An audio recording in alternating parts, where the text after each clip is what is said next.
let the one hear his voice. आप सबको जय मसीह की। इस सुबह के समय हम एक वचन अध्ययन करेंगे जो नीति वचन के 19वें अध्याय के 20वें वचन से है।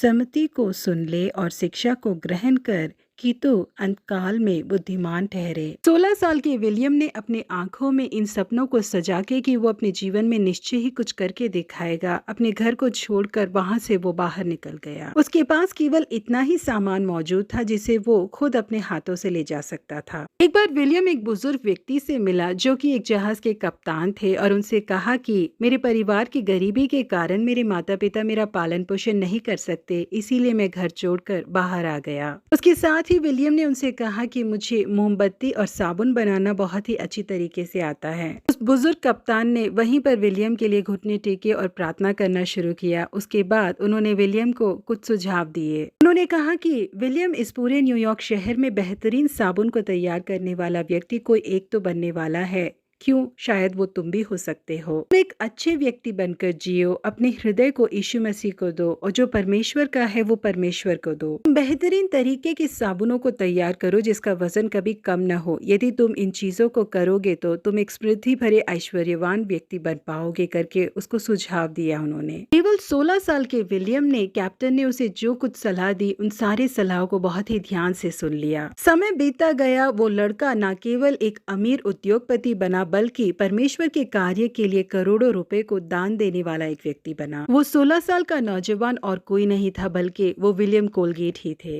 के द्वारा तैयार किए गए दंत मंजन को आज विश्व भर में पसंद करके खरीदा जाता है। जी हाँ प्रिय परमेश्वर के लोगों, जो सलाह परमेश्वर हमें देते हैं और जो आत्मिक लोग हमें आत्मिक सलाह देते हैं, इन दोनों को मानकर हम चलते हैं तो परमेश्वर हमें जो ऊंचे शिखर देना चाहते हैं वो खुद हमें ढूंढते हुए आते हैं। पूरे पवित्र शास्त्र में परमेश्वर हमें कई तरीके के सलाह देते हैं। व्यवस्था विवरण के 28वें अध्याय में वो कहते हैं कि यदि तू अपने परमेश्वर यहोवा की सब आज्ञाएं जो मैं आज तुझे सुनाता हूँ चौकसी से पूरी करने को चित लगाकर उसकी सुने तो वह तुझे पृथ्वी के सब जातियों में श्रेष्ठ करेगा। आज के दिन भले ही हमारा स्तर कितना ही नीचा क्यों न हो, लेकिन आज के बाद परमेश्वर के सुझाव को सुनकर कान लगाकर उसके अनुसार चलने के लिए हम उनके अधीन हो जाएं। आज के बाद हमें छोटे लोगों के सामने खड़े होने की जरूरत नहीं है। परमेश्वर इस पृथ्वी के सारी जातियों में से हमें श्रेष्ठ करने वाले हैं। प्रभु आप सबों को आशीषित करे। Have a blessed day.